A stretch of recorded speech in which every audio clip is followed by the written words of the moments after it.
Hey guys, Scott from FrightProps here, joined by Allie, and today we are going to show you how to turn this into this.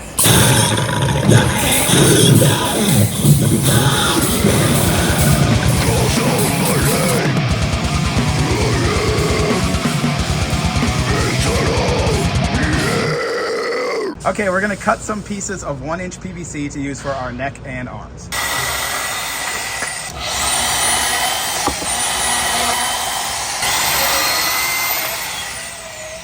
Okay, so for the central part of our body we're building, we're going to use this 1-inch PVC cross, and we're going to drill a couple holes in here because we're going to end up bolting this to a piece of wood.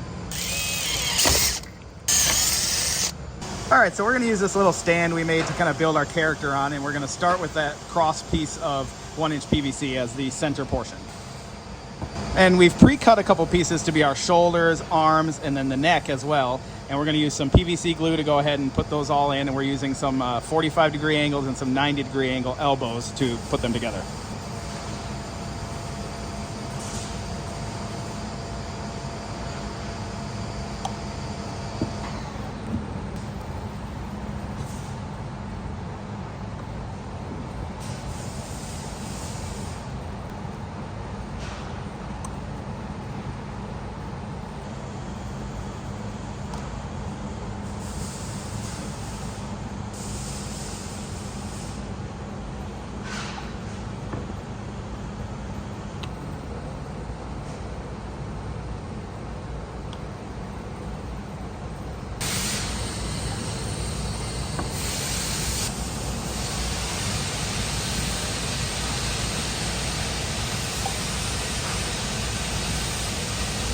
Okay, so we kind of have our basic frame out here for a neck with a head that we'll put on top, and then 2 arms. We're going to add hands to those, and then we're going to dress it. So we're just going to let this kind of dry, and then we'll get to putting on the cool parts.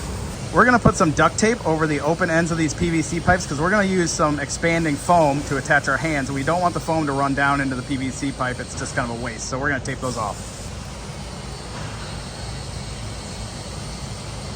All right, so for heads and hands for this, we're going to be using a latex mask and some latex costume hands that we got. And we're just going to go ahead and test fit them now to see how everything's looking.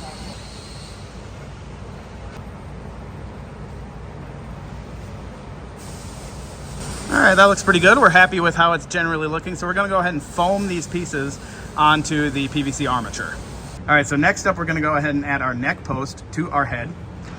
You can see that we've already foam filled our mask here. We're using a 2-part expanding polyurethane foam.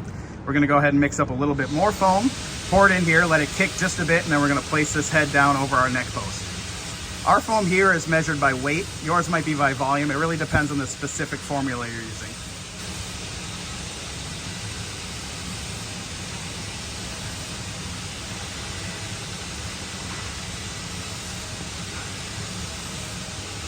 All right, we're just going to let that foam kick just a bit so it's not too runny, and then we're going to go ahead and flip this over, put it on the neck post. All right, so we'll give that some time to cure, and we'll start working on the hands.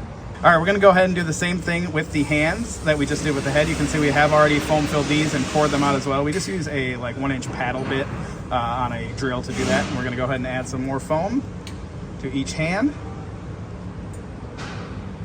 Gonna give it a few minutes to kick just a bit so it's not too runny, and we're gonna go ahead and put those over the PVC arm pieces.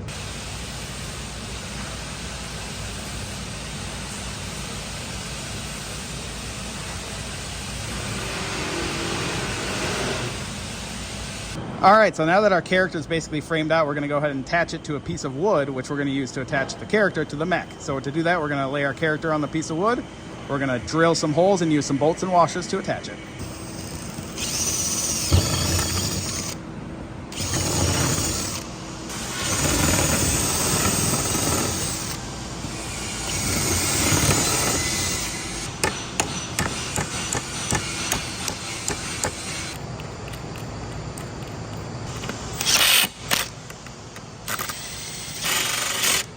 All right, so for this guy, we're just going to use a bunch of bubble wrap and duct tape to go ahead and bulk out our body, give it some mass before we dress it.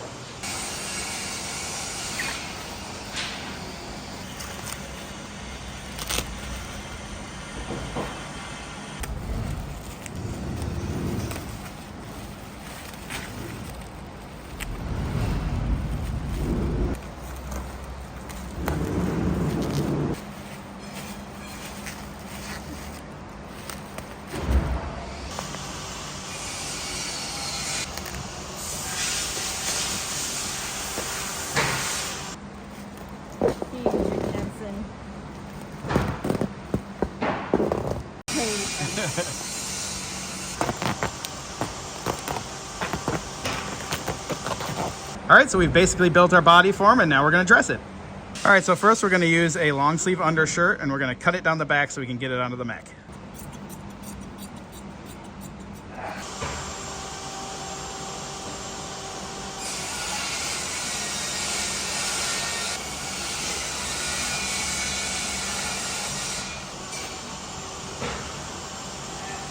All right, and to attach the shirt to the head and hands, we're gonna go ahead and hot glue the wrists and neck.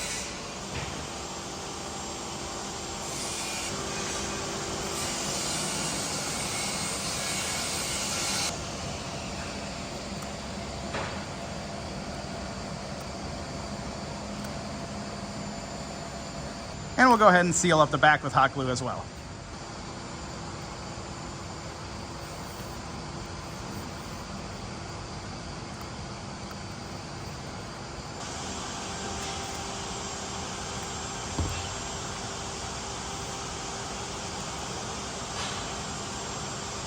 All right, and then for our overshirt, we're gonna use this flannel here, and we are gonna go ahead and cut that up the back as well and put it on our body form.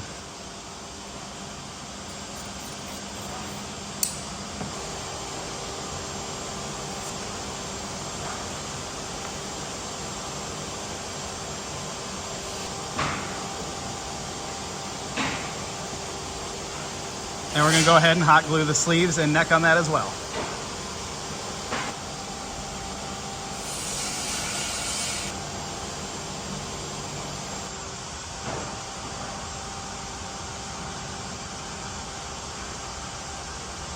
All right, so we got the clothes basically put on and glued in place, and now we're just gonna distress him, make him look kind of old and gross and grimy, so he looks like a proper zombie.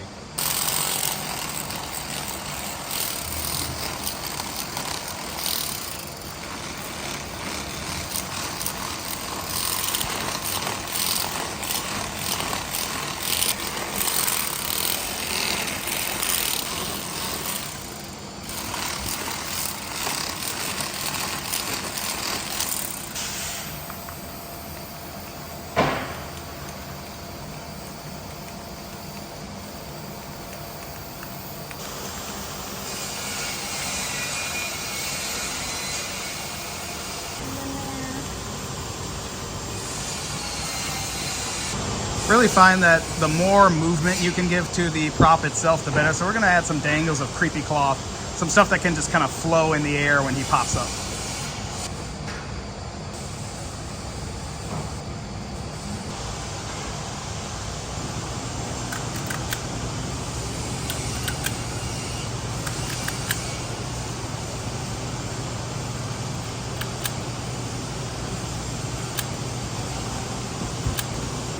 All right, so last but not least for our character here, we're gonna add some FrightProps DuraBlood. Make sure it's nice and grimy and gross and bloody and disgusting.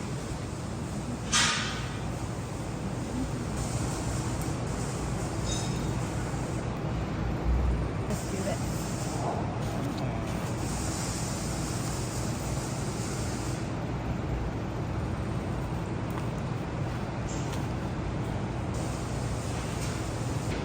All right, so that's our character body basically finished. He's looking pretty grotesque.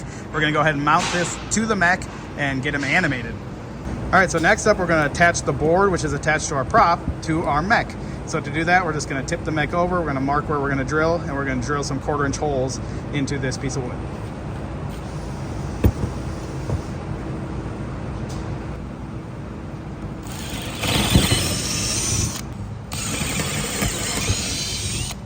All right, then we're gonna use some bolts and washers to connect the mech to the board.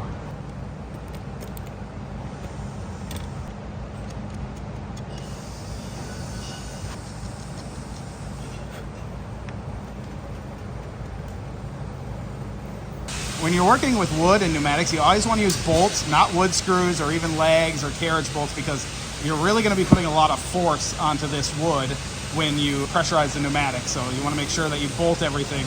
You don't want to just screw it down. All right, so next up, we're going to go ahead and mount our mech onto our testing platform here. And I do want to point out that for illustration purposes, we had a longer board originally, so you could see all the bolts coming through.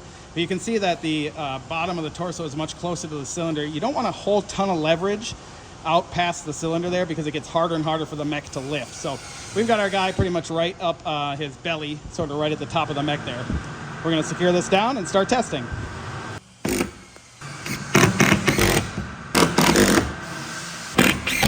And again, if you were permanently installing this, I would recommend bolting to whatever you're mounting it to, but we're just testing for now so these screws will work in the short term. All right, so the first thing I want to do is put audio onto my controller. We're using a Peekaboo MP3 here, and the first step in that is going to be to put this micro SD card into the unit. There's a slot here.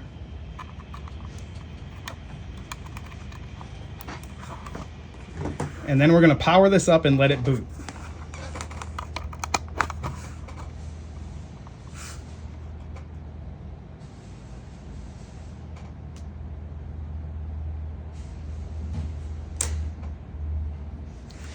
Now the first time that this boots, it's actually going to write some folders onto that SD card so that we can take it over to our computer, put an MP3 in the folder that we want to play the sound, and that's how we're going to get audio for our prop. All right, so I took the micro SD card out of the Peekaboo MP3 and I've brought it over here to our PC, and I have it in the USB drive you can see here in my card reader. So if I open that up, you'll see a folder there titled Peekaboo MP3. If we open that, you'll see a number of different folders in here, and there's a readme.txt file here. This, if you want to, you can open and you can read all about the controller and what these folders are for. Each one of these folders will also have a readme in it, which you can open to get more information about some of the options that folder has. But the main thing you want to know is that these are where you're going to put your audio.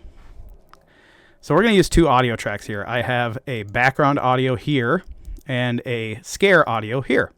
So the background audio is from our Zombies Moaning digital download. We can kind of preview that here.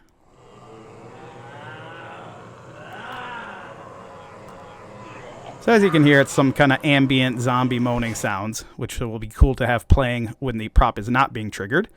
And to do that, I'm just going to open up the ambient folder here, and I'm going to drag and drop this MP3 file into that folder. Let it copy over, and there you have it. Once our audio file is in place in the ambient folder, I can go ahead and add another audio file into the scare sound folder. We're going to be using trigger input 1. There are two inputs on the Peekaboo MP3, so you can trigger either input 1 or input 2 to do different shows. We're using input 1, so I'm going to open that, and I have a scare sound here. I'm using track 3 off of our Monsters and Zombies sound effect library collection. We can go ahead and preview that now.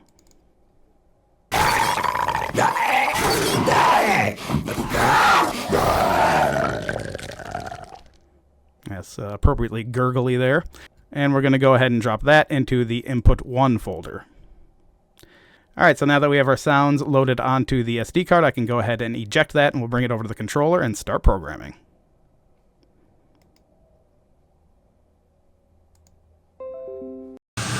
All right, next we're going to hook up our airlines. These go into the elbows that are on the cylinder. It doesn't really matter at this point which one goes to which, so we're just going to plug them in.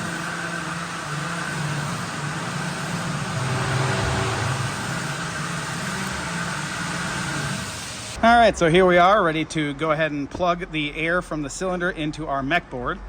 Here we have our solenoid, and we have flow controls here so that we can adjust the speed. This is our regulator where we're going to set our PSI, and here's our controller. We already showed you loading audio onto the controller, and that SD card has been inserted here. And now we're going to attach our airlines from the cylinder.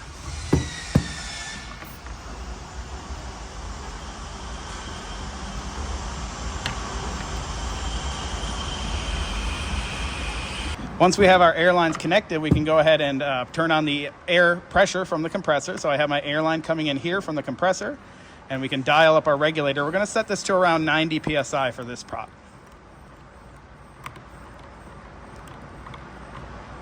When you're set, you can lock it in like that. All right, so we have our airlines plugged in, and in this case, I guessed right, and they're plugged in the proper way. But let's imagine that when you hook them up and turn on your air, your prop was working backwards. Well, that's easy. You just switch which lines these air hoses are going into, like this.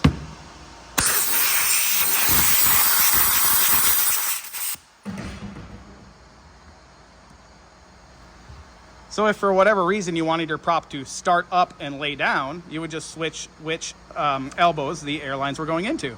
Now when we test the prop, you'll lay down instead of stand up. course, we want them to pop up, so we're going to switch it back to the other way.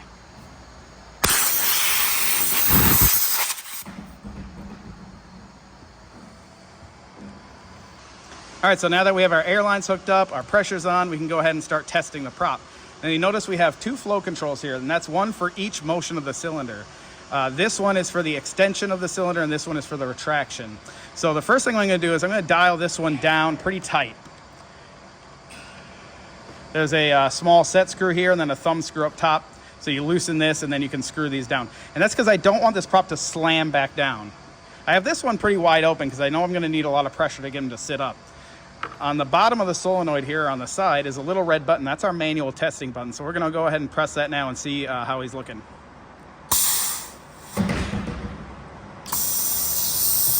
You can see how much slower he lays back down with this flow control dialed in like that. So that looks pretty good to me. I'm going to go ahead and lock these in. To lock the flow controls at the speed that we want, we're just going to use a pair of needle nose pliers and tighten down the set screw.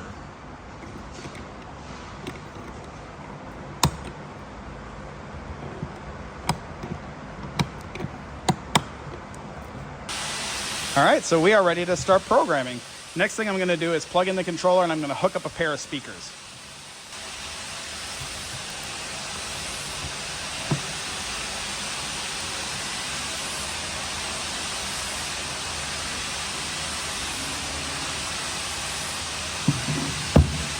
All right, so today we're going to be using a pair of powered speakers. You can also use a passive speaker with the Peekaboo MP3. It does have its own internal amplifier, but we're going to use powered speakers. They just give us that little bit of extra oomph that really makes the prop loud and impressive.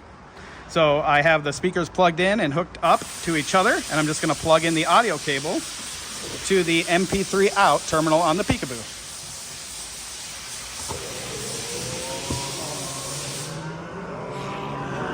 And as you can hear, it's already playing our ambient file that we put in that ambient folder. That's just going to play on repeat as long as the controller's powered up. When I hit the red record button, we're going to hear our scare sound play.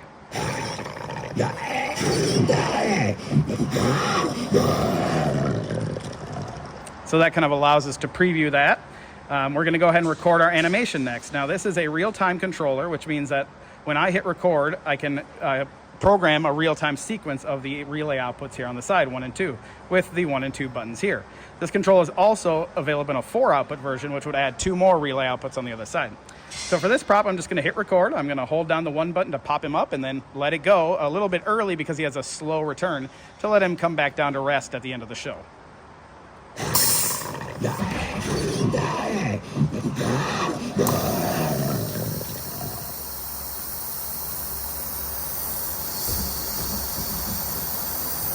Now, if we weren't happy with that timing, easy enough, we just record again.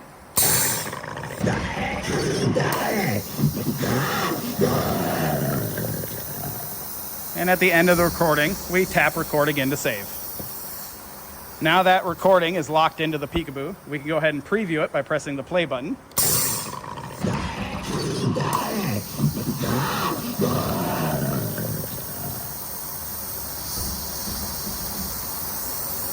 And we're basically all set. You can hear now that we've returned to our ambient sound once our scare animation has played. And we can add a trigger into this, so we can have a motion sensor hooked up, or a wireless remote, or a step pad. We can even add additional effects, and I'm going to show you right now how to add a strobe light to a prop like this. All right, so what I've done now is I've actually wired up this 4-output relay into output 2 of our Peekaboo MP3. So this is an AC relay. It takes the 12-volt signal from the Peekaboo and translates it to 4 AC outlets. We have one here that is normally on and turns off when the relay switches. We have one that's always on, so you can just plug something into that to give it power. And we have 2 normally off. These are off by default and then turn on when you activate them with the Peekaboo. So I have a little mini strobe light here. I'm just going to plug that into one of these 2 normally off AC outlets here, and then we're going to go ahead and program the controller to activate that when the prop goes. All right, now that we have everything all wired up and connected, we can go ahead and program the Peekaboo to control this relay. Now, the cool thing about the Peekaboo MP3 is that it actually lets us to control each output independent of the other. So to choose which output I'm recording for, and we want to record for output 2, which is connected to our relay, I'm going to hold down the record button here, wait for the LEDs to turn on for the outputs, and I'm just going to turn off output 1 and let go. Now I'm only programming output 2, so our output 1 recording will be unaffected. So I'm just gonna hit record, use output 2 to turn the strobe on at the right time, let it go to turn it back off, and we'll have a new recording that has the animation of the prop and the strobe.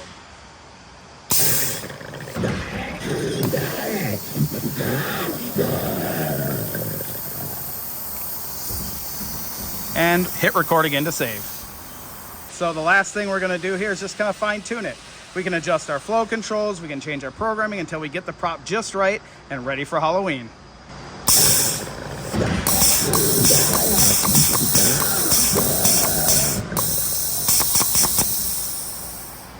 One other thing you might want to do with your prop is add a post delay. A post delay is a period of time where the prop can't be re-triggered once it's been activated. So if you have a motion sensor hooked up or something that might be going off a couple times in a row and you don't want the prop to just continuously be going, adding a post delay is a good idea. Now there's a couple ways to do this with a Peekaboo MP3. You can actually add a post delay in our free program director. So that's one way to do it, but you can even do it on any Peekaboo controller like this. What I'm gonna do is make sure I'm just recording my strobe channel because that's gonna be the easiest one for me to adjust. So I'm gonna make sure I'm just recording for output 2. I'm gonna record my animation for the strobe, and then I'm gonna let the recording play for about 10 seconds.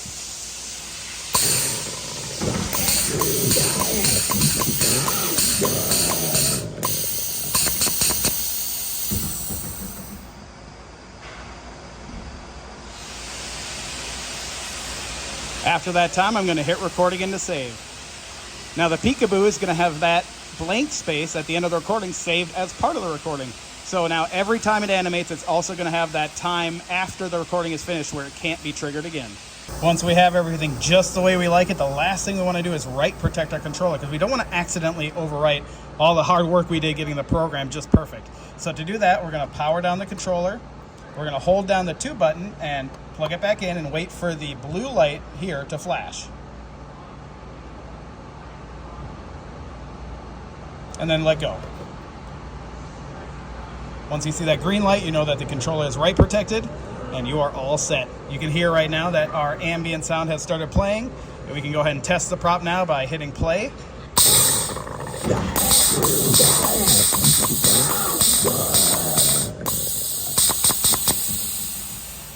And there you have it.